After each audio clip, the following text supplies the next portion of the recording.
Signs of Christ's return. May 26th, Fanaticism and tongue speaking. The spirits of the prophets are subject to the prophets.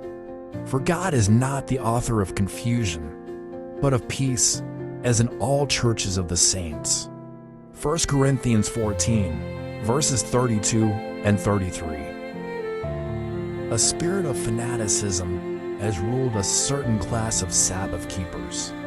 They have sipped but lightly at the fountain of truth and are unacquainted with the spirit of the message of the third angel. Nothing can be done for this class until their fanatical views are corrected.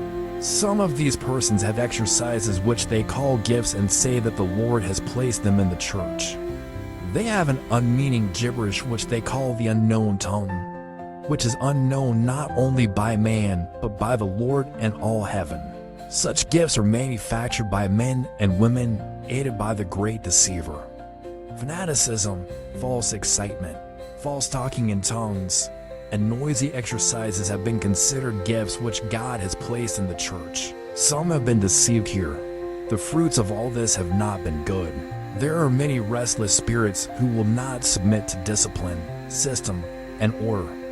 They think that their liberties would be abridged were they to lay aside their own judgment and submit to the judgment of those of experience. The work of God will not progress unless there is a disposition to submit to order and expel the reckless, disorderly spirit of fanaticism from their meetings. Impressions and feelings are no sure evidence that a person is led by the Lord. Satan will, if he is unsuspected, give feelings and impressions. These are not safe guides.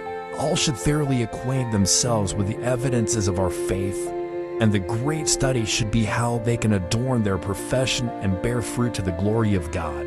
A trifling, joking, reckless spirit should be rebuked. It is no evidence of the grace of God upon the heart for persons to talk and pray with talent in meeting, and then give up to a rough, careless manner of talking and acting when out of meeting. The truth of God will never degrade, but will elevate the receiver, refine his taste, sanctify his judgment, and perfect him for the company of the pure and holy angels in the kingdom of God.